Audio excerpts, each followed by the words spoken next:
지난주에는 베드로가 받은 천국 열쇠라는 제목으로 하나님의 말씀을 배워냈죠. 천국 열쇠는 어떻게 받는 것이냐? 주는 그리스도시요 살아계신 하나님의 아들이라고 신앙을 고백을 할 때 천국 열쇠, 천국을 지을 수 있는 그런 터를 받는 거죠.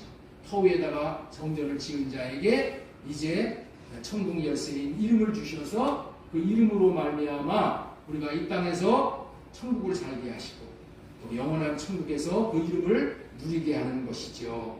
그래서 우리는 그 교회가 너무나도 중요하다는 거예요. 우리 교회를 짓는 것, 성전을 짓는 것 너무 중요한 거예요. 교회란 무엇인가? 예수 그리스도를 머리로 하고 하나 되어진 몸의 지체를 교회라고 한다고 말씀을 전해드렸어요. 그렇다면은 천국 열쇠가 무엇인가에 대해서 지금 강조해서 말씀을 드렸죠. 천국 열쇠가 무엇인가? 천국 열쇠는 예수님의 마음이 천국 열쇠다. 예수님의 이름이 천국 열쇠다. 예수님의 마음이 천국 열쇠다. 예수님의 마음이 임하면은 풀어지지 않을 게 없어. 막힌 것이 풀어지지 않을 게 없단 말이에요. 가정도 막힘이 예수님의 마음이 나타났을 때 그 가정에도 막힘이 풀려져. 벽이 무너지고 화해할 수 있는 그러한 가정이 되어지고 하나 되어질 수 있는 가정이 되어지고 모든 것이 주님의 마음으로 되는 거예요. 천국 열쇠가 주님의 마음이라는 것을 꼭 기억했으면 좋겠습니다. 자, 오늘은 두렵고 떨림으로 구원을 이루라는 제목으로 하나님의 말씀을 배워내 드리겠습니다. 전도를 하다 보면은 단도직입적으로 이렇게 복음을 전하는 경우가 많이 있죠. 예수 믿고 천국 가십시오. 예수 믿고 그 좋은 천국에 가라고 하면은 알겠습니다 하고 믿으면은 얼마나 좋겠어요. 그런데 꼭 토를 다는 사람이 있다는 거예요. 천국이 있는지 없는지 어떻게 알아? 죽어봐야지 알지 하고 그리스도를 믿는 것을 거부하는 것을 종종 경험하게 되는 거예요. 얼마나 어리석은 말이에요. 자기 생각으로 천국이 있는지 없는지를 모르니까 나 예수 안 믿는다. 예수 믿는 것을 거부해버리는 거예요. 참으로 안타까운 일인 거예요. 우리는 잘 알고 전해야 할 것이 있는데 구원받은 자로서 천국은 이 땅에서부터 누릴 수 있는 거예요. 그렇기 때문에 천국은 죽어봐야 있는지 없는 것인지를 아는 것이 아니라 천국이 있는지 없는지는 이 땅에서부터 아는 거야. 이 땅에서부터 천국이 있는지 없는지를 알게 된다니까요. 왜냐하면은 천국의 주인이신 예수 그리스도가 이 땅에 이미 천국으로 오셨기 때문에 이제 천국으로 오신 예수님을 회개하고 천국으로 오신 예수님을 영접하면 바로 어떻게 돼요? 이 땅에서부터 천국을 누릴 수 있게 된다는 거예요. 그리고 이 땅에서부터 천국을 누리다가 영원한 천국으로 예수 그리스도께서 우리를 인도해 가신다는 거예요. 그 마태복음 4장 17절 말씀이 그 말씀이에요. 우리 한번 읽어보겠습니다. 회개하라 천국이 가까이 왔느니라 하시더라고요. 천국이 왔어. 내가 회개하고 천국으로 오신 예수 그리스도를 받아들이기만 하면 되는 거예요. 이것이 천국이 분명히 있다는 것을 깨우쳐 주는 것이고 천국과는 원리인 거예요. 그래서 이런 관점에서 구원을 이해하는 것이 필요하다고 여겨져 오늘은 두렵고 떨림으로 너희 구원을 이루라는 제목으로 말씀을 전하도록 하겠습니다. 첫 번째로 전해드리는 말씀은 구원은 받는 구원이 있고 이루는 구원이 있다는 거예요. 우리 한번 따라서 한번 하겠습니다. 구원은 받는 구원이 있고 이루는 구원이 있다. 구원은 받는 구원이 있고 이루는 구원이 있는 거예요. 이걸 정확하게 알아야 돼요. 구원은 받는 구원이 있는 거예요.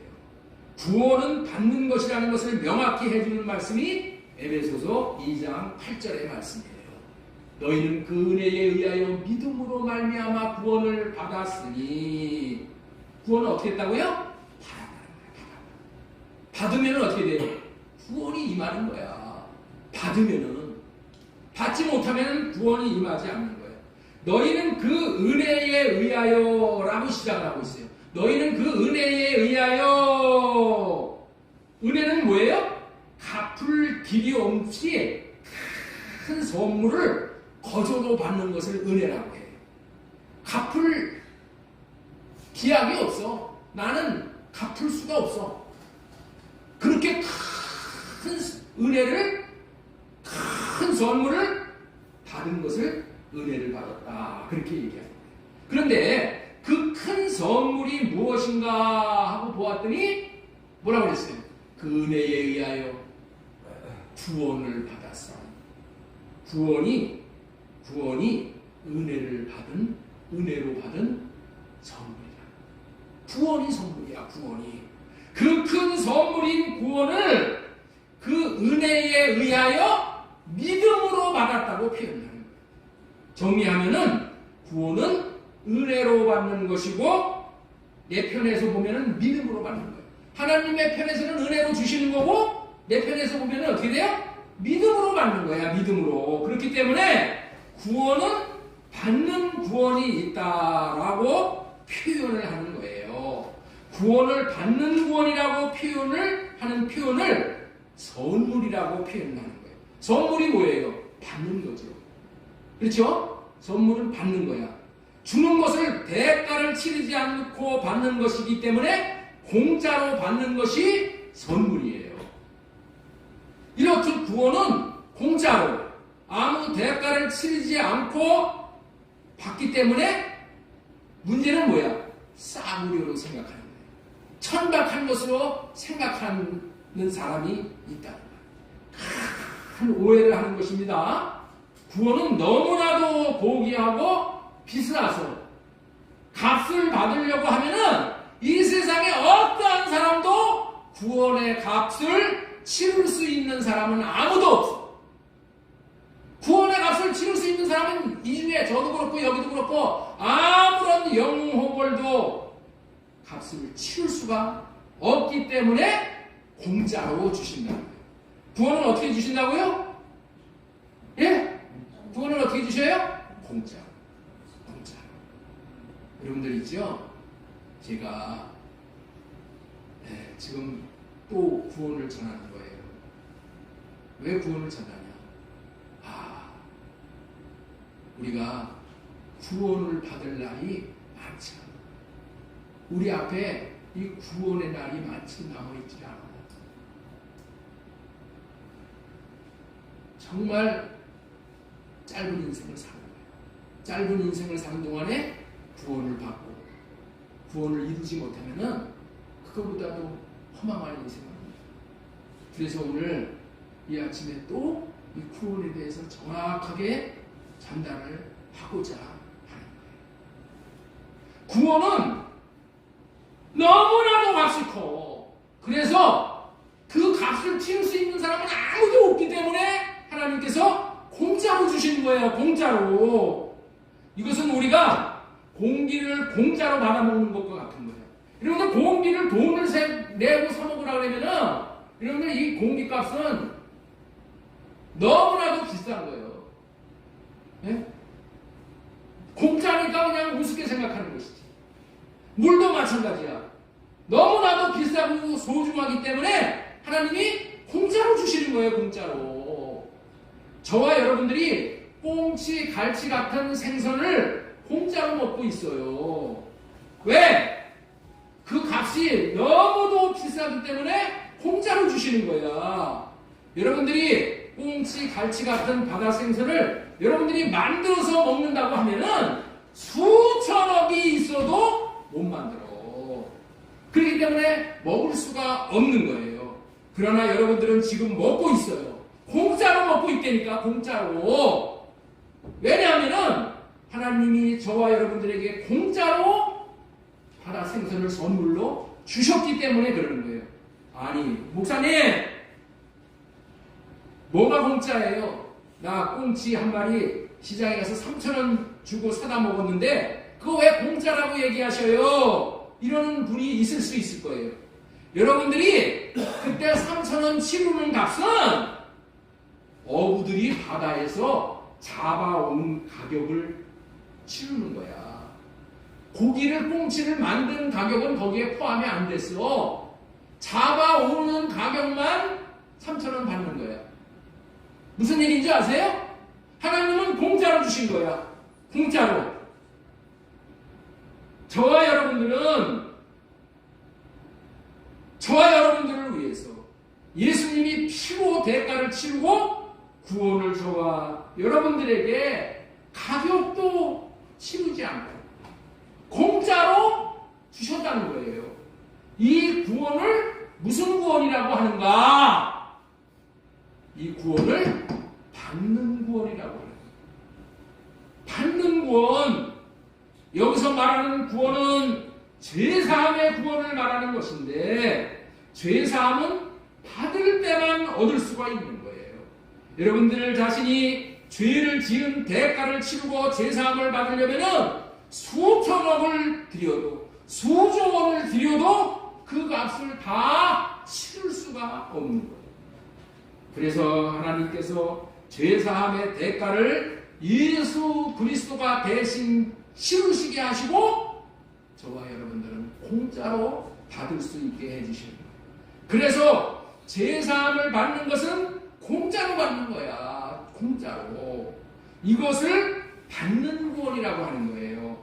그리고 이 죄사함을 받을 수 있는 방법은 딱 한 가지. 한 가지 믿음으로만 받는 거예요. 믿음이란 무엇을 믿는가? 믿음의 대상은 예수 그리스도. 언약을 믿는 거예요. 언약. 하나님이 약속하신 것을 이루어 주실 것이라고 믿는 자에게 주시는 선물이 구원인 거예요. 예수님께서 새 언약을 이루어 주시기 위해서 오신 그리스도라는 것, 주는 그리스도시여 살아계신 하나님의 아들이라는 것을 믿는 자에게 예수님이 피를 흘리어 죄를 사해 준 은혜를 받도록 하시는 것이 받는 구원인 거예요. 이것을 받는 구원, 이 구원은 다른 표현으로는 법적으로 의인이 되는 구원이기 때문에 법적인 구원이라고 하는 거예요. 죄 문제를 해결받는 구원이기 때문에 죄로부터의 심판을 면제받는 구원인 거예요. 죄가 없는 사람은 형무소에 들어갈 일이 없는 것처럼 법적으로 죄 문제가 해결되었기 때문에 받는 구원을 받으면은 지옥에 갈 이유가 없게 되는 구원인 거예요. 이 받는 구원으로 저와 여러분들이 지옥 가는 것을 면하는 거야. 이 죄 문제가 해결받았기 때문에 지옥 가는 것을 면하는 거예요. 의롭다 여김을 받는 구원, 의인이라 불려주시는 칭의를 받게 되는 것이 이 받는 구원이라는 거예요. 이 받는 구원. 자, 우리 골로새서 1장 14절 말씀 보겠습니다. 넘겨주세요. 그 아들 안에서 우리가 속량 곧 죄사함을 얻었도다. 받았다는 거예요. 3장 24절 그리스도 예수 안에 있는 속량으로 말미암아 하나님의 은혜로 값없이 의롭다함을 받았느니라. 새 언약을 이루어 주시기 위해서 오신 예수 그리스도 안에는 속량이라는 선물이 준비되어 있어. 속량. 죄인을 양민 만들어 주는 거야. 속량이라는 것은. 그것을 주신 거야. 이 속량이라는 선물을 주셨기 때문에 속량을 받음으로 의롭다 여김을 받았는데 이 속량을 옛날 성경 개역 한글에서는 이렇게 또 표현을 하래요. 구속이라고. 그리스도 예수 안에 있는 구속으로 말미암아 하나님의 은혜로 값없이 의롭다함을 얻은 자 되었느니라. 여기서 말하는 구속도 뭐냐면은 법적인 용어야. 법적인 용어. 노예 시장에서 노예를 사올 때에 노예 값을 치르면 노예는 노예의 값을 치르는 사람의 것이 되는 거예요. 마찬가지로 죄를 지으면 사탄의 것이 되는 것이 하나님 나라의 법이야. 죄의 값을 예수 그리스도가 자신의 죽음으로 흘리신 피로 값을 다 마귀에게 치루어 주고 사왔기 때문에 이제는 마귀에게서 벗어나는 것이 됩니다. 그리고 이 마귀에게서 벗어나는 구원을 받은 자는 이제 마귀의 것에서 예수 그리스도의 것으로 소유권이 바뀌고, 소유권에 대한 이것을 재판해 주는 것이 뭐라고요? 이게 법정에서 하는 거죠. 그러니까 이건 다 법정 용어야, 법정 용어. 네? 의롭게 되는 것은 이게 다 법적입니다. 누구의 소유가 되었다. 이거 다 법정에서 다 결정하는 거예요. 땅을 살 때도 법정에서 등기해 주지 않아요. 등기. 다 법의 문제야, 법의. 그러니까 우리는 이 법의 문제가 해결되는 것이 뭐예요? 이게 받는 구원이야. 너무나도 중요한 구원이에요. 죄인의 상태에 있을 때 자신의 주인이 마귀였는데 구속으로 말미암아 예수 그리스도의 것이 되어진 거예요. 이렇게 해서 예수 그리스도가 피값으로 치루어 중으로 받은 선물이 죄사함인 거예요. 이 죄사함의 구원을 받았다는 것이 받는 구원이라고 하는 거예요. 예? 받는 구원. 죄사함의 구원이 무슨 구원이라고요? 받는 구원. 마귀가 주인이었을 때는 마귀 귀신의 종으로 살아가는 거예요. 종으로 사는 삶이 얼마나 고달픈 삶입니까? 일평생을 종으로서의 비참한 삶을 살다가 마지막 죽어서도 마귀가 가는 지옥에 같이 묶여서 가게 되는 거예요. 마치 운명적인 것처럼 그렇게 되어지는 거예요. 이것이 죄의 종, 마귀의 종이 된 자의 결국인 거예요. 그러나 예수 보혈의 피로 죄의 문제를 해결함으로 구속함을 받아 예수 그리스도의 것이 되어지는 거예요. 이렇게 이러한 축복을 받은 자들에게 이제 예수 그리스도가 그 인생의 주인이 되어져서 사는 복을 누리게 되는 거예요. 예수님이 저와 여러분의 주인이 되어져서 사는 복을 누리게 되는 거예요. 그렇다면 예수 그리스도를 믿음으로 제사함을 받은 자에게 즉시 누리게 되는 복이 무엇일까요? 여러분들 있죠? 예수님을 믿지 않는 사람과 믿는 사람들의 차이점이 뭘까? 조진영 집사님 한번 대답해 보시죠. 예수님을 믿지 않는 사람과 믿는 사람의 차이가 뭐예요? 여기 예수 믿는 사람하고 이렇게 써여 있어요? 응? 자, 한 번씩 다 들어가면서 질문할 거예요.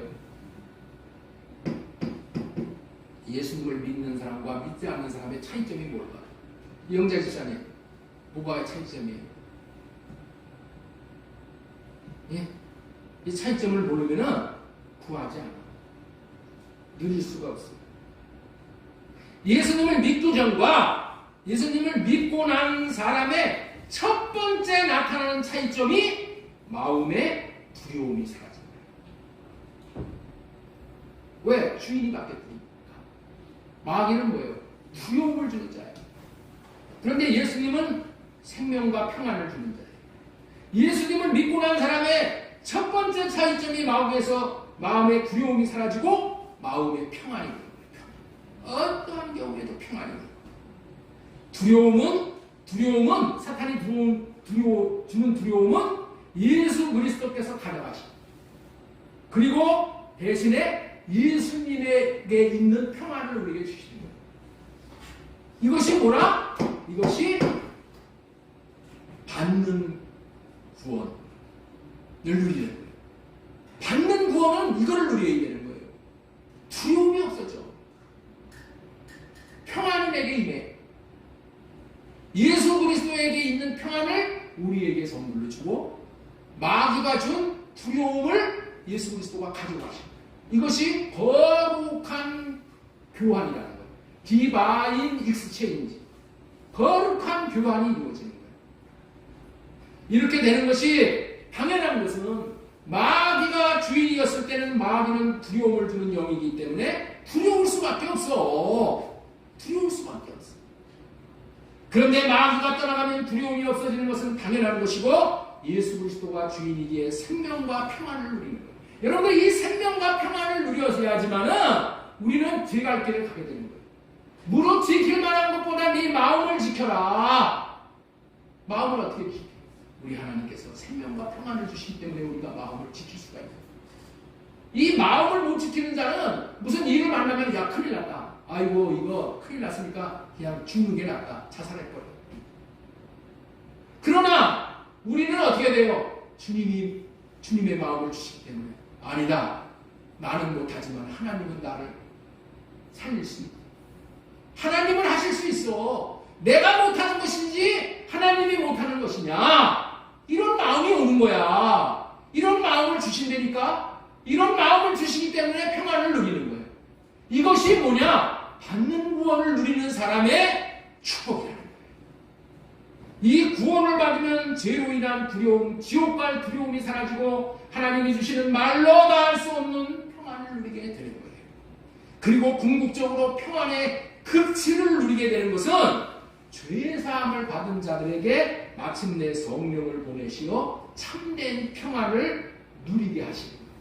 요한복음 14장 26절에 보면은 보혜사 곧 아버지께서 내 이름으로 보내실 성령 그가 너희에게 모든 것을 가르치시고 내가 너희에게 말한 모든 것을 생각나게 하리라. 평안을 너희에게 끼치노니 나의 평안을 너희에게 주노라.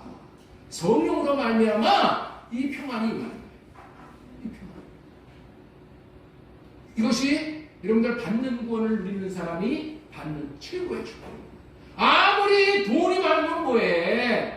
내 안에서 지옥이 있는데, 예? 그렇잖아요. 내 안에서 지옥을 살고 있는데 어떻게 여러분들 있죠? 복이 될 수 있어. 돈이 많은 게 중요해요. 내 안에 참된 평안을 누리는 것이 중요해요. 지금까지는 받는 구원에 대해서 말씀을 드렸습니다. 그런데 구원은 여기서 그치는 것이 아니라 이루는 구원이 있다는 거예요. 이루는 구원. 성경에는 우리에게 구원이 두 종류가 있다고 가르치는 거예요. 받는 구원은 죄사함을 받음으로 의롭다함을 받는 것이고 이루는 구원은 삶을 살아감으로 생명을 얻는 구원을 말하는 거예요. 죄사함을 받는 구원은 법적인 구원이고 객관적인 구원이고 여기서 객관적인 구원이라는 것은 뭐냐? 누구나 믿는 자들에게 동일하게 다 주는 구원이기 때문에 객관적인 구원이라고 해요. 잘생긴 자나 못생긴 자나 어린아이나 늙은이나 다 하나님께서 가리지 않고 구원을 주시고 예? 그래서 객관적인 구원이라고 하는 거예요. 그러나 생명을 얻는 구원은 이걸 유기적인 구원이라고 해요. 생명이기 때문에 유기적인 유기라는 말은 무기물이죠. 무기물은 생명이 없는 존재를 얘기하는 거예요. 근데 유기물은 다 생명이 있는 존재를 얘기하는 거예요. 그래서 생명을 얻는 구원이기 때문에 유기적인 구원이라고 얘기하는 거예요. 유기적인 구원. 이 구원을 또 다른 말로 뭐라고 그러냐? 주관적인 구원이라는 거예요. 주관적인 구원. 주관적이라고 부르는 이유는 모두에게 주는 것이 아니야. 모두에게 이 구원을 주는 것이 아니야. 어떤 사람에게 구원을 준다고? 사랑하는 삶을 사는 사람에게 주는 구원이야. 사랑하는 사람에게 생명을 주어서 이 구원을 누리게 하는 것이기 때문에 그렇게 표현하는 거예요. 그렇기 때문에 받는 구원을 받는 사람은 반드시 이제 어떤 삶을 살아야 되느냐? 이루는 구원을 살아야 돼요. 이루는 구원의 삶을 살아야 돼요. 여러분들이 예수 믿고 나 이제 예수 믿었으니까 나 천국 가니까 끝났어. 여러분들 그렇게 하면 안 돼. 그거는 성경을 모르는 사람이야. 예? 그건 교리적인 구원만 아는 거야. 받는 구원만 아는 거야. 죄사함의 구원만 아는 거란 말이에요. 우리는 무슨 구원을 알아야 된다고요? 이루는 구원을 알아야 되는 거예요. 이루는 구원. 이루는 구원. 생명을 얻는 구원. 그렇기 때문에 받는 구원을 받은 사람은 이제서부터 내가 이제 구원이 시작됐구나. 그래서 이루는 구원을 위해서 살아가는 거야. 받는 구원은 믿기만 하면 받는 거야. 한순간에 새 언약을 이루어 주시기 위해서 오신 예수님을 믿기만 하면 이 받는 구원이야. 예? 하룻밤이면은 이스라엘 백성들이 애굽에서 풀려나잖아. 하룻밤에. 그렇죠? 양의 피를 문 임방과 문설주의 발림으로 인해서 풀려나잖아. 죄에서 풀려나잖아.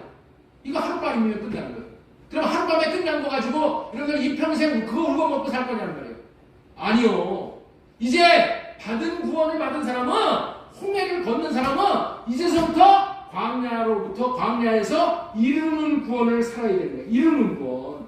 이루는 구원을 빨리 살지 못하면 40년 걸리는 거예요. 40년을 걸려도 못 이루고 요단강을 못 건너가는 사람이 부지기수야. 부지기수. 그렇기 때문에 40년도 더 걸리는 사람이 되어서는 안 돼요. 이루는 구원이라는 이 숙제를 빨리 풀어야 되는 겁니다. 지금까지는 설교 제목을 두렵고 떨리는 구원을 이루라. 구원은 받는 구원이 있고 이루는 구원이 있다. 자, 두 번째, 이루는 구원은 어떻게 이루어야 되느냐? 두렵고 떨림으로 이루라는 거예요. 두렵고 떨림으로. 자, 빌립보서 2장 12절. 그러므로 나의 사랑하는 자들아, 너희가 나 있을 때뿐만 아니라 더욱 지금 나 없을 때도 항상 독종하여 두렵고 떨림으로 너희 구원을 이루라. 이루는 구원은 두렵고 떨림으로 이루어야 이룰 수가 있는 구원이야. 이런 구원이 있다는 거예요. 이런 구원이 있다는 거야. 이 말의 뉘앙스는 이런 의미예요. 이루는 구원은 참 이루기가 어렵다는 거예요. 온 마음 다해서 두려운 마음으로 이루려 하지 않으면 이룰 수가 없는 아주 어려운 그런 구원이라는 의미가 포함된 말이에요. 그렇기 때문에 이 구원은 믿기만 하면 누구나 받는 구원과는 전혀 다른 거예요. 반드시 주님을 사랑하고 이웃을 사랑하는 사람만 얻는 구원이기 때문에 그런 거예요.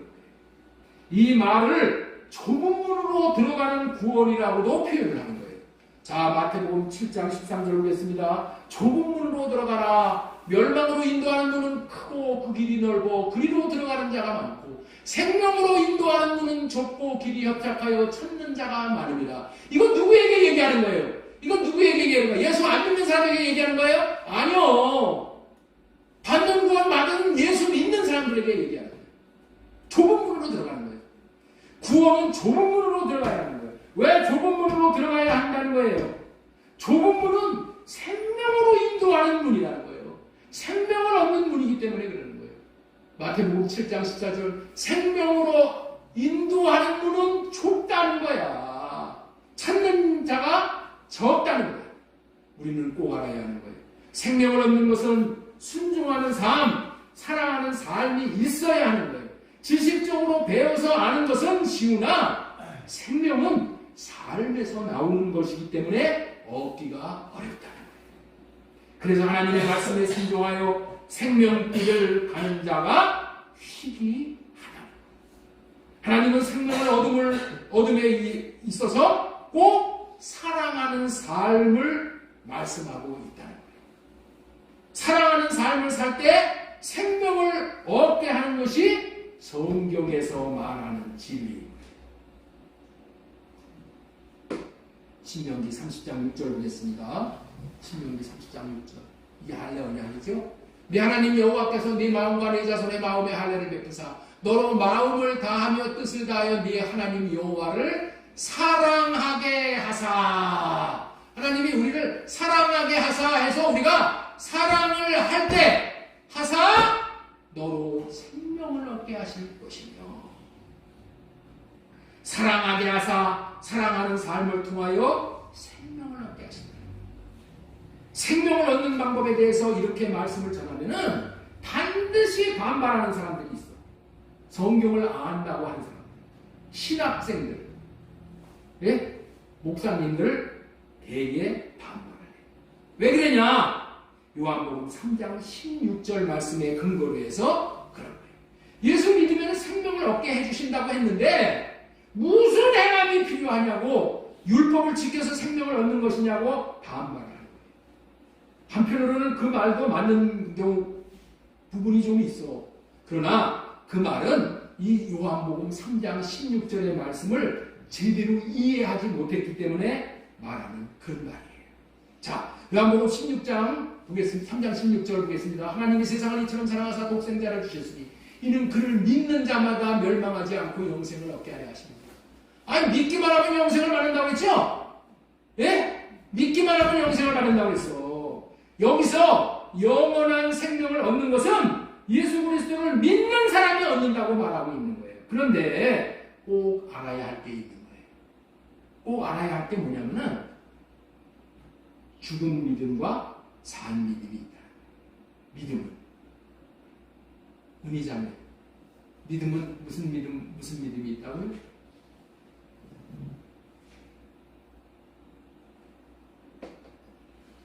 여러분들 정신 바짝 차리고 들어야 돼요. 너무 중요한 말씀을 전하는 거예요. 자, 믿음은 죽은 믿음과 산 믿음이 있대. 자, 야고보서 2장 17절 보겠습니다. 이와 같이 행함이 없는 믿음은 그 자체가 죽은 것이다. 죽은 것이다. 여기서 살았다 죽었다 라고 표현하는 것은 여기서 말하는 믿음은 생명과 관계가 있는 믿음이라는 것을 말하는 거예요. 그렇죠? 죽었다 살았다 하는 것은 생명이 있는 존재에게 쓰는 말이야. 예? 바위를 보고 죽었다 살았다 하는 사람 아무도 없어. 왜? 바위는 생명체가 아니기 때문에. 그러나 나무를 보고는 야 죽은 나무 산 나무 얘기를 하죠. 그렇죠?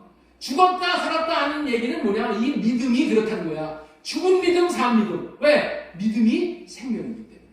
생명과 믿음이 방불한 거예요. 그래서 야고보서 2장 18절에 보면 어떤 사람은 말하기를 너는 믿음이 있고 나는 행함이 있으니 행함이 없는 네 믿음을 내게 보이라. 행함이 없는 믿음을 내게 보이라는 거야. 에? 행함이 없는 믿음을 내게 보이라. 행함이 없는 믿음은 죽었기 때문에 보일 수가 없어. 그래서 이런 얘기를 하는 거야. 행함이 없는 네 믿음을 내게 보여라. 행함이 없는 믿음은 죽은 믿음이기 때문에 보일 것이 없어. 그래서 이런 얘기를 하는 거야. 행함이 없는 내 믿음은 내게 보이라. 행함이 있는 믿음만 보여줄 수가 있는 거야. 행함이 있는 믿음만 믿음이 있다고 여길 수 있는 거야. 주님 앞에서 삶으로 믿음을 보이라고. 우리는 반드시 주님 앞에 믿음을 보여야 돼. 네? 내가 믿음이 있는 자인가, 상한 자인가를 우리 주님에게 보여야 돼. 근데 어떻게 보인다고요? 주님 앞에 삶으로. 사랑하고 사랑하고. 삶으로 보이는 거예요. 자, 야고보서 2장 22절 네게 보이거니와 믿음이 그 행함과 함께 일하고 행함으로 믿음이 온전하게 되느니라. 영혼이 없는 몸이 죽은 것 같이 행함이 없는 믿음은 죽은 것입니다. 읽은 말씀을 통해서 우리가 명심해야 할 것은 믿음은 생명과 직접 연관되어 있다는 것을 확인한 줄로 믿습니다. 여기서 믿는 자는 영생을 얻게 하신다는 말은 믿음은 살 수 있는 생명, 살아갈 수 있는 생명을 받도록 합니다. 이해가 되셔요? 자, 여기 있습니다. 믿음은 뭐를 받게 한다? 믿음은 하나님을 사랑하면서 살 수 있는 생명을 받게 하는 거예요. 사랑할 수 있는 생명을 받게 하는 것이 믿음이야. 그런데 이 사랑할 수 있는 생명을 받지도 못했는데 나 예수 믿고 나 이제 구원받았어, 영생 얻었어, 이렇게 생각하는 사람들이 많이 있다는 거예요. 그 결과로 만약 자신은 믿었다고 하는데 사랑하지도 못하고 삶을 살아내지도 못한다면 과연 그 믿음이 제대로 된 믿음인지를 의심해 보아야 한다. 제대로 된 믿음은 사랑하고 순종할 수 있는 단계에 이르도록 해주는 믿음이 참 믿음인 거예요. 이 믿음이 영생을 얻게 하는 거예요. 그래서 고린도 후서 13장 5절에는 이렇게 말씀하시는 거예요. 너희는 믿음 안에 있는가 너희 자신을 시험하고 너희 자신을 확증하라. 믿음 안에 있는가 시험해 보라는 말은 믿음이 너를 행함으로까지 살 수 있게 해주냐? 너 이거 시험해 보라는 거예요. 얼마나 쉬워요? 얼마나 쉬워? 예수 그리스도가 안에 계시면 행할 수 있는, 사랑할 수 있는 마음을 주시기 때문에 행할 수가 있는 거야. 그렇죠? 예수 그리스도가 너희 안에 계신 줄 모르냐? 예수 그리스도가 안에, 내가 믿음으로 말미암아 예수 그리스도가 안에 계시게 하면은 반드시 행할 수 있는, 사랑할 수 있는 믿음을 받은 거예요. 그런데 새 언약을 모르기 때문에, 알아도 새 언약을 믿지 않기 때문에 예수 그리스도가 안에 계시게 하는 믿음이 없어 이런 행함이 불가능하게 된다면은 그 믿음은 공허한 것이 되는 거예요. 자, 예수님을 수십 년을 믿었다고 하면서도 사랑하는 삶을 살지 못하고, 그렇기 때문에 생명을 경험해 보지 못했기 때문에 능력 있는 삶을 살지 못하고 받는 구원 한 가지로 연명하고 있는 사람들이 오늘날 교회 안에 부지기수가 있어요. 부지기수. 받는 구원 하나만 가지고 이거 가지고 연명하는 거예요. 칭의를 누려라. 어? 내가 주의사함 받은 게 얼마나 정말 은혜냐. 이것만 누리는 거예요. 그거 누려야 돼. 누리는데 거기서 멈춰서는 안 돼. 자, 요한복음 3장 16절 다시 한번 보겠습니다. 하나님이 세상을 이처럼 사랑하사 독생자를 주셨으니 이는 그를 믿는 자마다 멸망치 않고 영생을 얻게 하려 하십니다. 그렇기 때문에 제가 이 구절을 한번 조금 이렇게 만져보겠습니다. 해석을 하기 위해서. 이 구절을 신명기 30장 6절에 부합되게 이렇게 받아들이면은 이 말이 명쾌해지는 거예요. 자, 이렇게 한번 보세요. 하나님이 세상을 이처럼 사랑하사 독생자를 우리에게 주셨죠. 그렇죠? 하나님이 세상을 이처럼 사랑하사 독생자를 십자가에서 우리에게 주셨어. 그래서 십자가에 흘리는 피가 우리에게 떨어졌어. 그러면 어떻게 돼요? 그 십자가의 사랑을 받았다면은 우리도 이제 어떻게 돼요? 예수님을 사랑하게 하사가 되는 거예요. 십자가의 그 피가 우리를 사랑하게 되는 거예요. 사랑하게 되는 거예요. 우리가 예수님을 사랑하게 돼요. 사랑하게 하사 어떻게 되는 결과가 나타나냐? 예수님을 믿음으로 받아들이게 되는 거예요. 사랑하는 사람은 받아들여. 사랑하게 될 때 예수님을 그때야 믿음으로 받아들여 영생을 얻게 하려 하십니다. 잠언 8장 17절에 보면은 나를 사랑하는 자들이 나의 사랑을 입으며 나를 간절히 찾는 자가 나를 만날 것이다. 예수님을 사랑할 때 예수님에게 사랑을 입어. 사랑을 입어. 이렇게 주님을 사랑함으로 사랑을 입는 것이 생명을 얻게 되는 것으로 보면은 이해가 빠르게 되는 거예요. 여기서 반드시 알고 넘어가야 할 진리가 있는데, 예수님을 사랑하지 못하는 자가 예수님을 믿는다고 하는 것은 그거 다 새빨간 거짓말이에요. 근데 이걸 아시면 돼요. 예수님을 믿는다고 하는 자가 예수님을 사랑하지 않아. 그러면 그 믿는 것이 다 뭐라고요? 무슨 거짓말이라고? 새빨간 거짓말이에요. 예수님을 믿는다고 하면은 반드시 그 바탕에는 예수님을 사랑하게 돼 있는 거예요. 사랑하는 자가 믿는 거야. 사랑하는 자가 예수님과 떨어질 수가 없는 거예요. 사랑은 하나이기 때문에. 왜냐? 이걸 반드시 알아야 돼요. 반드시 사랑하면 믿을 수가 있는 거야. 네? 아내를 사랑하면 아내를 믿을 수가 있어. 그런 믿음이라야 생명을 얻는 믿음인 거예요. 그렇기 때문에 저와 여러분들이 예수님에 대한 믿음이 있는가 없는가를 판별할 수 있는 기준은 내가 예수님을 내가 정말 사랑하는가를 자문 자 앞에 봐야 돼요. 내가 믿음이 있는가 없는가를 여러분들 구별하기가 힘들면은 내가 예수님을 사랑하는가, 이건 다 알죠. 내가 예수님을 사랑하는가, 내가 돈을 사랑하는가, 내가 예수님보다도 내 자신을 더 사랑하는가 알잖아. 이건 모르는 사람이 있어요? 민주사님 아시죠? 내가 예수님을 더 사랑하는가, 내 아들을 더 사랑하는가, 내가 예수님을 더 사랑하는가, 내가 돈을 더 사랑하는가 알잖아. 예수님을 진정으로 사랑하는 자는 예수님을 진정으로 믿는 자에게 이런 믿음을 가지고 믿는 자에게 하나님은 생명을 주십니다. 믿음이라는 것이 이렇게 깊은 의미가 있는 거예요.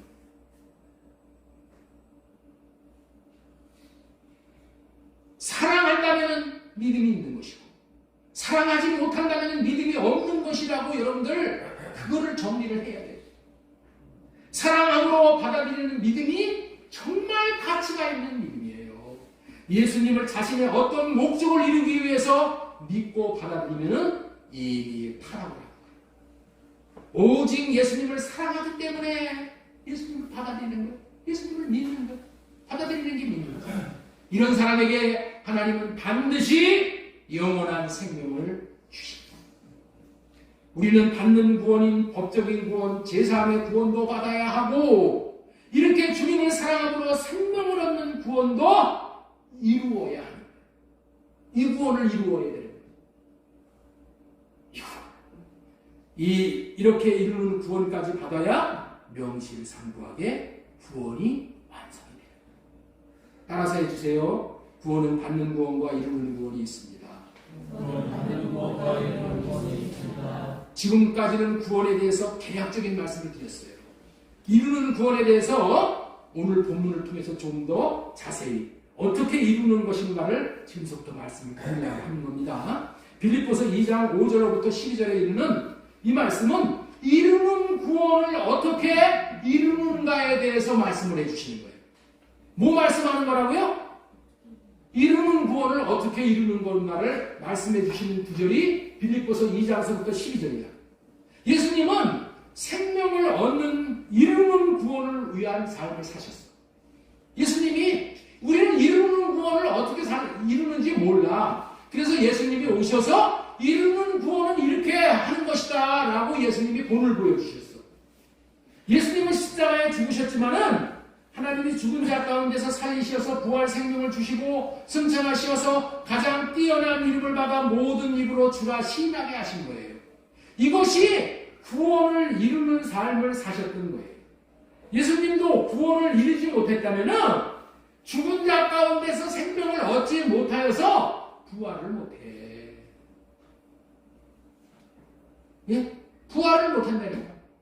그러나 예수님은 부활하시어 생명을 얻는 이루는 구원이 무엇인지를 직접 자기가 체험을 하고 그거를 보여주실 거예요. 그러면서 말씀하시는 것이 12절을 말씀하십니다. 12절 먼저 보겠습니다. 그러므로 나의 사랑하는 자들아 너희가 나 있을 때뿐만 아니라 더욱 지금 나 없을 때에도 항상 복종하여 두렵고 떨림으로 너희 구원을 이루라. 여기서 그러므로가 중요한 거예요. 그러므로의 이 접속사가 너무 중요한 거예요. 예? 내가 구원을 이룬 것처럼 내가 2절서부터 11절까지 내가 구원을 이룬 것처럼 너희들도 나같이 구원을 이루어야 한다. 예? 이것이 너무나도 중요하기 때문에 이 방법을 놓치지 말라는 의미로 두렵고 떨림으로 구원을 이루라고 말씀을 하고요. 이루는 구원은 어떻게 이루는 거라고요? 두렵고 떨림으로 구원을 이루는 거예요. 자, 이루는 구원은 우리가 두렵고 떨리는 마음만 가지면 된다. 두렵고 떨리는 그으로 구원을 이루라는 것은 이런 의미가 있는 거예요. 세 번째 대지로 전해드리고 말씀이 이루는 구원은 그리스도의 마음으로 이루는 거예요. 아시겠죠? 따라서 한번 하겠습니다. 이루는 구원은 그리스도의 마음으로 이루는 것이다. 전체적인 이 말씀의 개요는 지금까지 전한 그런 의미야. 근데 좀 더 구체적으로 말씀을 드리면은 구원의 방편은 이루는 구원을 이루는 방편은 그리스도의 마음인 거예요. 그리스도의 마음으로만 이루는 구원을 이룰 수 있는 거예요. 그리스도의 마음이 이루는 구원을 이루는 구원의 출발이야. 출발. 이루는 구원은 그리스도의 마음으로 이루는 거야. 그렇기 때문에 그리스도의 마음을 구해서 받아서 품어야 되는 거예요. 그리스도의 마음이 내 안에 들어오지 않으면 이루는 구원은 없는 거예요. 이해가 되셔요? 우리 따라서 한번 하겠습니다. 그리스도의 마음이 내 안에 없으면 이루는 구원은 없다. 자, 그래서 이루는 구원은 그리스도의 마음으로 이루는 것이라는 것을 우리가 알아요. 그렇기 때문에 그리스도의 마음을 우리가 구해서 받아서 품어야 되는 거예요. 그래서 빌립보서 2장 5절 말씀이 나오는 거예요. 자, 우리 한번 따라서 보겠습니다. 너희 안에 이 마음을 품으라. 곧 그리스도 예수님의 마음이니 여러분들에게 강조하고 강조합니다. 우리가 반드시 알아야 하는 것은 이루는 구원에 도달하는 유일한 길은 그리스도의 마음입니다. 그리스도의 마음으로만 구원을 이루는 것입니다. 그리스도의 마음이 아니면은 구원을 이룰 수가 없는 거예요. 그래서 지난주에 설교한 천국 열쇠가 그리스도의 마음이라고 전해드렸죠. 인간들은 이것을 착각해서 구원을 자기가 이루려는 시도를 많이 해. 그런데 어떻게 구원을 이루려고 하는가 하면은 자기 마음으로, 자기 생각으로 구원에 도달해 보려고 하는 거예요. 자신을 변화시켜 구원을 이루어 보려고 하든가, 자기의 노력으로 구원을 이루려 보려고 한다는 거예요. 그러나 자기에게서 나오는 자기가 옳다고 여기는 어떠한 그럴싸한 것도, 그런 것들을 가지고는 구원을 이룰 수가 없어. 자기에게서 나오는 선한 것을 가지고 선을 행함으로 구원을 이루려고 하나 그것은 백발백중 실패할 수밖에 없는 거예요. 왜냐하면 자신에게서 나오는 것은 구원을 이루는데 방해물을 뺏게 한다는 거예요.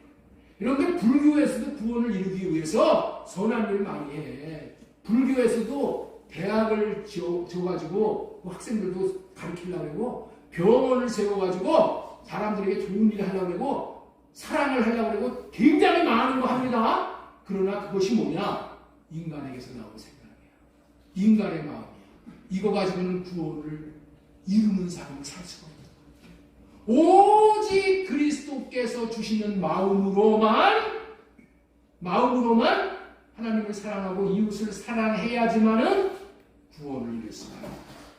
그래서 자신의 육신의 생각에서 나오는 것을 예수 그리스도가 오셔서 십자가에서 못을 박아버린다.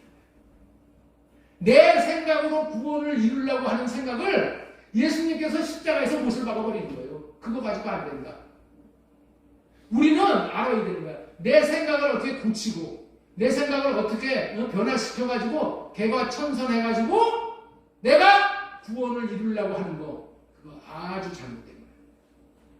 예수님이 나를 변화시켜서, 하나님이 나를 변화시켜서 구원을 이루는 삶을 살 수가 있었으면 나를 변화시켜 주셔. 그런데 하나님도 나를 변화시켜서는 구원을 이룰 수 없다는 것을 알기 때문에 십자가에 그냥 못을 박아 죽여버리는 거예요. 십자가에서 못을 박아 죽여. 예수님도 죽고 우리의 자아도 죽고 우리에게서 나온 모든 것을 다 십자가에서 다 죽여버려요. 죽이고 나서 그리고 주님의 마음을 받아서 주님의 마음으로 살 때만 구원이 이루어지는 거예요. 구원은 예수님의 마음, 예수님의 사랑의 마음으로만 이룰 수 있는 거예요. 그래서 우리는 예수님의 마음을 받아야 돼요. 이 사랑의 마음을 받아서 그 사랑의 마음을 사용하여야만 구원이 이루어지는 거예요. 이 방법 외에는 구원을 이룰 수가 없기 때문에 예수님이 뭐라고 그랬냐? 너희 안에 이 마음을 품으라. 곧 그리스도 예수님의 마음이니. 그렇다면 먼저 구원을 이루는데 본을 보이신 예수님의 본을 한번 보겠습니다. 예수님의 마음은 원래 하나님과 본체로서 하나야, 하나. 예수님의 마음이 어떤 거라고요? 하나. 자, 빌립보서 2장 6절 그는 근본 하나님의 본체신 하나님과 동등됨을 취할 것으로 여기지 아니하시고 오히려 자기를 비워 종의 형체를 가지사 사람들과 같이 계셨고 사람의 모양으로 나타나사 자기를 낮추시고 죽기까지 복종하셨으니 곧 십자가에 죽으심이니라. 그럼에도 불구하고 예수님은 동등됨을 취하자. 하나님과 본체가 하나야. 그럼에도 예수님은 동등하려고 그러지 않고 종으로 내려오셨다. 종의 몸을 취하셨다는 거예요. 종의 모습으로 나타난 것이 뭐라고요? 사람들과 같이 계신 거예요. 하나님이신 예수님이 인간의 형체를 취하신 것은 어느 정도 자신을 낮춘 것이 되는가 하면은 사람이 벌레가 되는 거랑 마찬가지. 여기 있는 분들이 오늘 저 밑에 내려가서 군뱅이가 되는 거 있죠. 군뱅이가 되는 걸 얼마나 낮추는 거예요. 여러분들이 예수님과 같이 되면 높여지는 거잖아요. 우리가 군뱅이가 되는 것이 낮춰지는 거잖아요. 그런데 예수님이, 하나님이신 예수님이 인간이 되신 것은 우리가 군뱅이가 되는 것보다 더 낮춘 거예요. 더 낮춘 거예요. 이렇게 낮추시고 오신 거예요. 이게. 자신을 낮추어도 이렇게 낮출 수가 없을 정도로 그렇게 낮췄어. 그러나 하나님이신 예수님은 그렇게 하셨다는 거예요. 왜 그렇게 하셨어요? 자기 백성을 사랑하셨기 때문에. 그뿐만 아니라 사랑해야겠다고 마음만 먹은 것이 아니라 사랑을 실천하여 이 땅에 오셨다는 거예요. 그뿐만 아니라 죽기까지 복종을 하셨어. 십자가에 죽으셨다는 거예요. 자, 빌립보서 2장 8절. 사람의 모양으로 나타나서 자기를 낮추시고 죽기까지 복종하셨으니 십자가에 죽으시니라. 왜 이렇게 하셨어요? 사랑의 실천으로 이렇게 하셨다는 거예요. 사랑하는 것은 그 본체가 상대를 향해서 손해를 보는 거야. 예? 사랑은 뭐라고요? 손해보는 거야. 내가. 그리고 사랑하는 대상을 위해서 내가 어떻게 돼요? 죽기까지 하는 거야. 내가 사랑하는 자를 위해서 손해보고 사랑하는 자를 위해서 죽음을 자초할 때 뭐가 나타나느냐? 생명이 나타나는 거야. 우리가 자식을 살리려고 그러죠? 병든 아내를 살리려고 그러죠? 어떻게 살릴 수 있어? 내가 죽는 희생을 해야 돼. 그래, 이 생명은 그런 거야. 이 생명은, 예? 내가 대가를 치러야 되는 거예요. 그래서 예수님이 생명을 살리기 위해서 자신이 이게 죽는 거야, 자신이.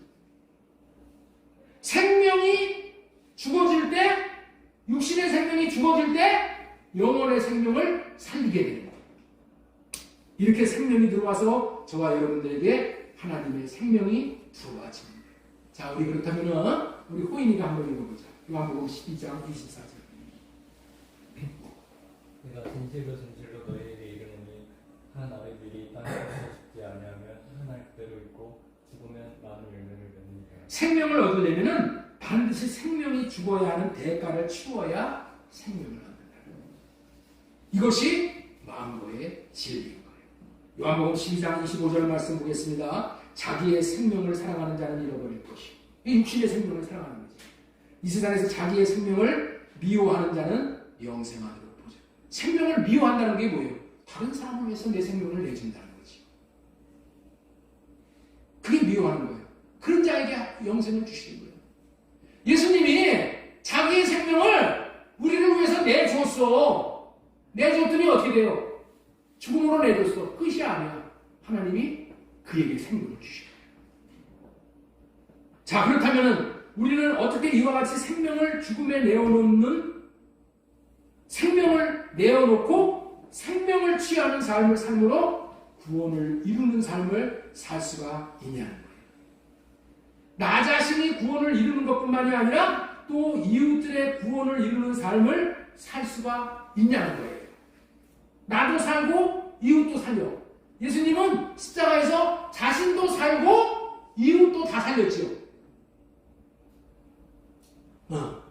이걸 살리는 역사가 일어나. 이 살리는 역사가 뭐라고요? 이루는 구원이야. 이게 이루는 구원이야. 다른 방법이 없어. 자신의 육신의 생명이 먼저 죽는 길밖에 없다는 거예요. 죽는 것을 잘 죽어야 영원히 살아나는 이루는 구원을 경험할 수 있게 되는 거예요. 이와 같은 원리를 간단하게 정리한 것이 여러분들에게 성령으로 호흡하는 기도에 대해서 유인물로 전해드린 거예요. 저 뒤에 유인물 있죠? 그게 생명이야, 생명. 이루는 구원을 위해서 아주 필수 과목이야, 저게. 성령으로 호흡하는 기도문에 다 나와 있어요. 우리는 이 기도의 방법을 통해서 우리가 이루는 구원을 얻게 돼요. 먼저 그러기 때문에 맨 처음에 해야 되는 게 뭐예요? 예수님의 마음을 구하는 거예요. 예수님의 마음은 어디서 오는 걸까요? 예수님의 마음은 어디서 올까요? 예수님의 마음이 어디서 오는지를 아시는 우리 민지사님, 예수님의 마음은 어디서 와요? 예수님의 마음은 성령께서 주시는 거예요. 성령이 예수님이 십자가에 죽으시고 부활하시고 승천하시고 하늘에서 하늘 단번에 있는 모를 죄를 사하시고 성령을 우리에게 보내주시고 성령을 보내주실 때 성령만 보내시는 것이 아니라 예수님도 같이 오시고 그래서 그 같이 오시는 예수님을 뭐라고 부르냐? 성령 안에서 오시는 예수님 그렇게 얘기합니다. 그래서 우리가 성령이 와야지 예수님의 마음을 받는 거야. 그래서 성령께서 예수님의 사랑의 마음을 호흡을 할 때 부어주시는 거예요. 자, 우리 로마서 5장 5절 말씀 보겠습니다. 소망이 우리를 부끄럽게 하지 아니하면 우리에게 주신 성령으로 말미암아 하나님의 사랑이 우리 마음에 부음바 되니. 하나님의 사랑이 뭐예요? 하나님의 마음입니다. 예수님의 마음이야. 이 마음이 우리 마음에 부어져야 돼. 시작이 여기야. 예수님의 마음으로 우리가 이루는 구원을 시작한다고 그랬죠? 그러니까 예수님의 마음, 사랑 이것이 성령으로 부어져야 돼. 이렇게 성령으로 말미암아 하나님의 사랑을 부음받는다는 거야. 그렇기 때문에 우리는 어떻게 해야 되냐? 성령으로 호흡하는 기도를 해야 돼요. 주님, 나에게 성령으로 호흡할 수 있게 해주세요. 이 얘기는 뭐냐면은 성령은 구하고 찾고 두들려야지만은 성령을 주셔. 구하고 찾고 두드리는 자에게 좋은 것 주신다고 했어. 그 좋은 것이 뭐라고 했어요? 성령이야. 그러니까 우리 육신의 호흡은 구하지 않고 그냥 숨 쉬는 거야. 그런데 성령은 어떻게 됐냐? 내 마음에다 손을 넣고 마음으로 성령을 호흡하게 해주세요. 성령을 보내주세요. 이런 뜻이야. 성령을 보내주세요. 성령을. 여러분들 24시간 육신의 호흡하듯이 성령을 이렇게 사모해야 돼. 성령을 사모할 때 내 마음에 예수님의 마음이 충만해지는 거예요. 그러면은 이렇게 예수님의 마음을 받아가지고 그 마음을 받아서 그 마음으로 하나님을 사랑하고 이웃을 사랑하고 사는 것이 이게 무슨 삶이라고요? 구원을 이루는 삶입니다. 내 생각, 내 마음에서 나오는 것으로 아이고 이놈도 사랑하고 저놈도 사랑하고 열심히 뛰어다니면서 사랑하는 것은 그거는 뭐예요? 자기 의만 이루는 거예요. 아무런 것도 우리 하나님은 카운터를 안 해. 그런 거예요. 반드시 예수님의 마음을 받아서 예수님의 마음만 나타내시는 것이 구원을 이루는 삶이라.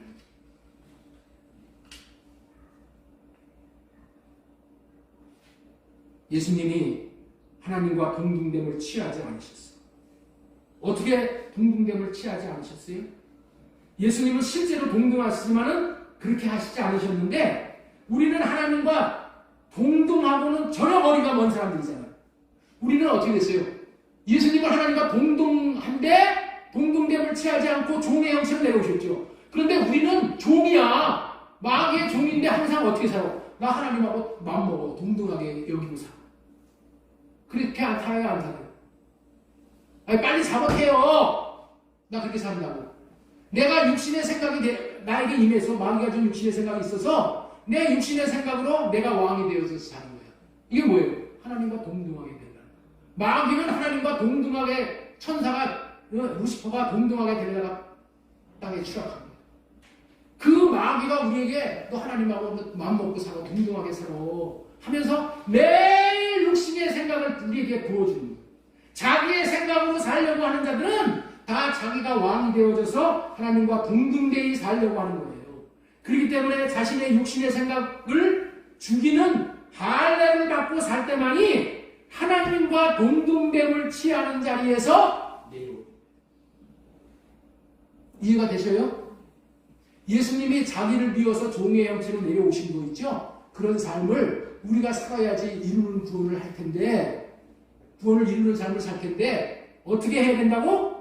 내 육신의 생각, 하나님과 같이 마음먹으려고 하는 이 생각이 어떻게 돼요? 이게 죽어야 돼.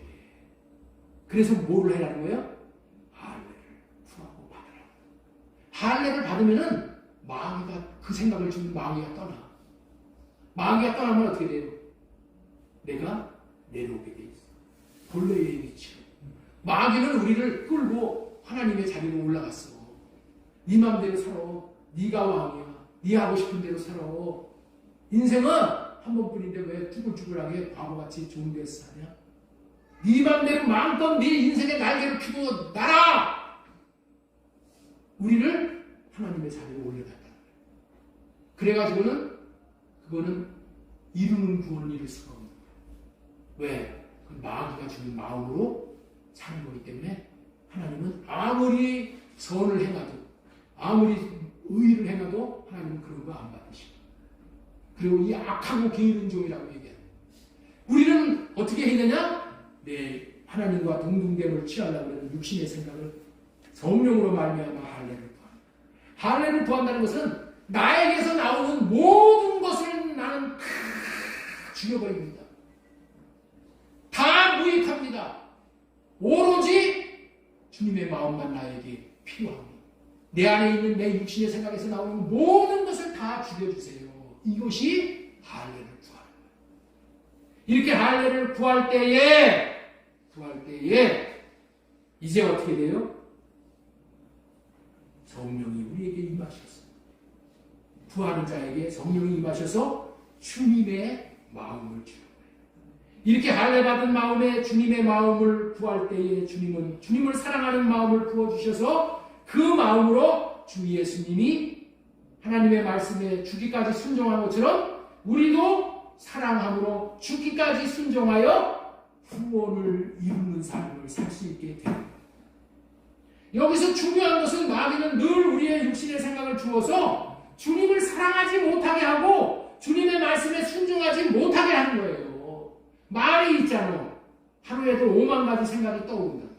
그 5만 가지 생각 때문에 자기를 위해서 살지 하나님의 말씀을 순종하지 못하고 살게 하는 거예요. 그렇기 때문에 두렵고 떨림으로 구원을 이루라는 말이 뭐냐면 말이에요. 두렵고 떨림으로 구원을 이루라는 말은 너희가 할례받지 않고 살면은 육신의 생각이 들어와가지고 절대 구원을 이루는 삶을 살 수가 없다. 그러니까 두렵고 떨리는 마음으로 마음을 쫓아내고 주님의 마음을 구해서 살아라. 그런 뜻이에요. 우는 사자와 같이 손길자를 찾아주고 마귀가. 그런데 여러분들은 지금 우는 사자 앞에, 여러분들 눈앞에 우는 사자 나타났어요? 안 나타났어요? 안 나타났다고 생각하죠? 오승원 집사님, 우는 사자 앞에 있어요? 없어요? 오 집사님 앞에 있어요? 없어요? 없다고 생각을 한단 말이야. 우는 사자가 뭔지를 모르기 때문에 그래. 우는 사자가 뭐예요? 우는 사자가 뭐야? 마귀가 주는 육신의 생각이 우는 사자야. 그 마귀가 주는 육신의 생각이 나를 잡아먹는 데니까. 나를 하나님을 사랑하지 못하게 하는 거예요. 육신의 생각 때문에. 그 육신의 생각이 로마서 8장 6절에 사망이라고 해요. 하나님을 사랑하지 못하게 하는 것이야. 하나님과 원수가 되게 하는 거야. 그런데 육신의 생각 할례받지 않고 살잖아. 이게 얼마나 무서운 건지. 육신의 생각을 할례받고 내 모든 것을 다 비울 때, 그때 성령이 오셔서 우리에게 주님의 마음을 주십니다. 그래서 주님의 마음을 받아서 누구를 만나더라도, 누구와 이야기할 때도 내 여기서 나오는 생각으로 말하지 않고, 아빠, 내 육신의 생각을 할례해 주시래요. 주님이 주시는 마음으로 저를 대할 수 있게 해주세요. 주님이 주시는 마음만 저에게 전할 수 있게 해주세요. 주님이 주시는 마음만 저에게 나타내게 해주세요. 주님이 주시는 마음으로만 사랑할 수 있게 해주세요. 그래서 그 마음을 나타내고 사는 것만 구원을 이루는 사람이 되는 거예요. 아빠 나로 보고 나로 듣고 나로 말하는 거 다 할례해 주시고 주님의 마음으로만 할 수 있게 해주세요 라고 주님의 마음을 구하여 주님의 마음을 받고 행하는 삶을 살아야 되는 거예요. 절대로 마음대로 사는 것이 아니라 내 마음대로 가고 내 마음대로 뭐 여기 댕기고 저기 댕기고 하게 아니라 하나님 오늘 가야 되나요? 말아야 되나요? 모든 것을 미주알 고주알 묻는 거예요. 밥을 할 때도 하나님 어떤 밥을 할까요? 오늘은 잡곡밥을 할까요? 오늘은 쌀밥을 할까요? 하나님이 물으면은 하나님이 마음을 주시고 이렇게 하면 어떻게 해요? 사사건건 미주알 고주알 다 묻고 하려면은 하나님이 주시는 마음으로 하려면은 탈날 일이 없어. 하나님이 다 책임지셔. 이렇게 하는 삶이 구원을 이루는 삶이에요. 그리고 다른 사람에게 내가 이렇게 주님의 마음을 받아서 주님의 마음을 흘려보내면은 다른 사람에게 주님의 마음이 또 흘러 들어감으로 말미암아 그들도 주님의 마음으로 살아서 구원을 이루는 삶을 살게 하는 구원의 통로, 축복의 통로가 되는 삶을 살 수 있도록 하는 장본인이 되는 거예요. 자, 이와 같이 성령으로 호흡하며 기도하는 삶을 유인물대로 삶으로 구원을 이루는 삶이 더욱 왕성해지기를 바랍니다. 딱 한 가지만 결론적으로 말씀을 전하고 마치겠습니다. 자, 이루는 구원의 삶을 마친 자들, 이 마친 자들에게 받아 누리는 축복도 얘기를 해드려야 되잖아. 그렇죠? 맨날 죽는 삶만 살면은 이 여러분들 고작 가지고 못 살잖아. 반드시 뭐가 있어요? 상이 있어. 상. 이와 같은 구원을 이루는 삶을 살 때에 예수님에게 놀라운 상이 임했어. 그것이 뭐냐? 예수님의 이름이 모든 이름 위에 뛰어난 이름이 되게 하시는 거예요. 그리고 모든 무릎이 예수님의 이름에 꿇게 하는 거예요. 이와 같이 구원을 이루는 삶을 성공적으로 마친 자에게 모든 무릎을 꿇고 지극히 높은 자로 반드시 세워주신다. 자, 우리 빌립보서 2장 9절 말씀, 이 말씀을 보겠습니다. 이거 결론이야. 이러므로 하나님이 그를 지극히 높여 모든 이름 위에 뛰어난 이름을 주사. 내가 할례받고 이 종의 형체를 해서 내가 완전히 바닥으로 낮아지니까 너는 거기서 살아라 하고 하나님이 끝내시는 게 아니야. 하나님이 어떻게 돼요? 높여주시는 거예요. 그때서야 하나님이 높여주시는 거예요. 그를 지극히 높여 모든 이름 위에 뛰어난 이름을 주사. 하늘에 있는 자들과 땅에 있는 자들과 땅 아래에 있는 자들로 모든 무릎을 예수님의 이름에 꿇게 하시고 모든 무릎을 다 예수님의 이름에 꿇게 하시고 모든 이름으로 예수 그리스도를 주라 시인하여 하나님 아버지께 영광을 돌리게. 천하 만물이 다 어떻게 돼요? 모든 이름이 다 예수 그리스도를 주라 시인하는 그런 역사가 있다. 지금은 어떻게 돼요? 교회에 다니는 자들만 그렇게 하죠. 이제 마지막 계시록 요한계시록에 가면은 모든 이름들이 다 예수 그리스도를 주라 시인, 모든 무릎을 다 꿇고, 예? 이해가 되셔요? 이런 복을 주시는 거야. 자, 제가 예와 간단하게 하나 드릴게요. 그러면 구로구 궁동에 가면은 큰 교회가 있어요. 그 교회가 어떤 교회냐면은 연세중앙교회예요. 연세중앙교회, 그 교회 담임 목사님이 윤석전 목사님이에요. 우리 교단 목사님인데, 우리 신학교 같은 신학교 나왔어요. 그 교회에 가면은 모든 성도들이 목사님 말씀이라면 철저하게 100% 무릎을 꿇어. 아시나요? 모르셨죠? 그 목사님이 말을 하면은 그냥 다 무릎 꿇어. 목사님이 설교 시간에 이름을 부르면은 여러분들 있죠? 여기서 여러분들은 그냥 앉아서 대답하죠? 절대 그런 거 없어. 다 일어나가지고 목사님한테 이렇게 하고 말씀을 들어요. 말씀을 들어요. 이 무릎 꿇는 삶이야. 실제로 또 무릎을 꿇고. 예. 그야말로 왕이신 하나님의 말을 듣듯이 들어. 제가 세미나 한번 가가지고 그 모습을 봤어. 신절산 수련을 가서. 그리고 어떤 청년에게 야, 너 어떤 자매하고 너 결혼해. 그러면 어떻게 돼요? 그 청년이 두말하지 않고 결혼을 해. 실제 그렇다니까. 왜 그래? 목사님이 말씀하시는 것은 100% 옳다고 여기는 거야. 성도들이. 젊은이들이. 그런 권세가 임하는 거예요. 왜 윤석천 목사님이 그런 말을 하면은 그렇게 무릎을 꿇는데 제가 여기서 여러분들에게 우리 자매 거시기하고 결혼해.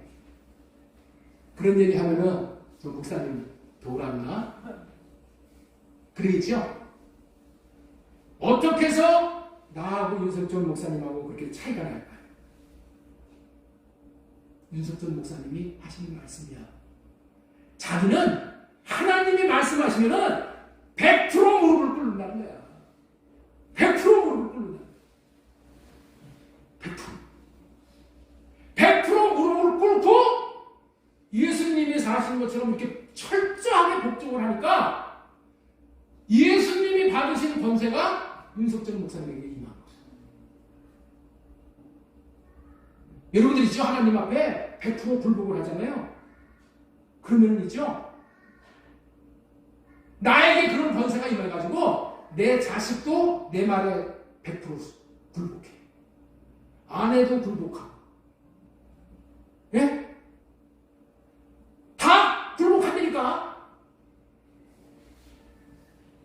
빌립보서 2장 10절 다시 한번 보겠습니다. 하늘에 있는 자들과 땅에 있는 자들과 땅 아래에 있는 자들로 모든 무릎을 예수의 이름에 꿇게 하시고 모든 입으로 예수 그리스도를 주하시나요 하나님 아버지께 영광을 이것이 예수님에게만 있는 그러한 말씀이 아니라 우리에게 주시겠다라는 약속의 말씀입니다. 이렇게 무릎을 꿇는 것을 볼 수 있도록 해주시는 것이 이루는 구원에 도달하는 자들이 받는 축복입니다. 왜 요즘에 자식들이 부모에게, 학생들이 교사에게, 예? 회사 직원들이 사장에게, 군대 병사들이 장군들에게 무릎을 꿇지 않을까요? 자신이 하나님 앞에 무릎을 꿇지 않고 자신이 이루는 구원을 살지 않기 때문에 그러는 거예요. 다른 이유는 없어. 이 이루는 구원으로 누리는 축복이 어마어마한 거예요. 우리는 이루는 구원의 비밀스러운 복을 모두 누려야 할 것입니다.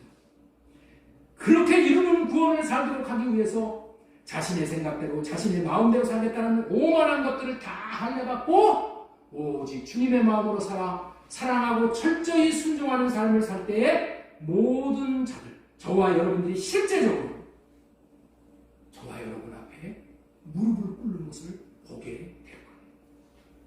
지난주 월요일에 사모가 폐암 4기의 판정을 받았어요. 그리고 후속적으로 검사 결과 전이가 여러 군데 전이가 돼가지고 뇌까지 이렇게 전이가 되었어요. 예. 원하기는 제가 그리고 사모가 모든 육신의 생각을 할례받고 철저하게 주님의 마음으로 사랑하고 주님의 마음에 철저히 순종함으로 주님께서 저와 사모와 우리 성도들을 높여줌으로 말미암아 사탄 마귀도 무릎 꿇고 암덩어리도 무릎 꿇고 모든 병도 무릎 꿇고 떠나가는 역사가 일어날 수 있도록 기도해 주시기 바랍니다. 내가 무릎 꿇는 병도 무릎을 꿇고 마귀도 무릎을 꿇고 하나님 앞에 무릎을 꿇지 않는 자는 없습니다. 여기 모이신 성도들이 예수님이 하신 것처럼 한 영혼을 살리기 위해 내 마음으로 전도하고 내 마음대로 뭔가를 해보는 것이 아니라 모든 내 육신에게서 나오는 생각을 할례받고 주님의 마음으로 생명을 살리고자 하는 마음으로 중보해 주실 때에 하나님이 들으시고 치유하실 수 있음을 믿습니다. 성도 여러분의 삶에서도 오늘 본문에서 주시는 말씀을 마음으로 받고 받는 구원뿐만이 아니라 예수님처럼 이루는 구원의 삶을 삶으로 모든 원수 마귀들이 여러분들의 이름 앞에 무릎 꿇고 떠나가는 역사를 이루어 주시는 이루는 구원의 삶을 철저하게 살아낼 수 있기를 예수님의 이름으로 소망드리고 축원합니다.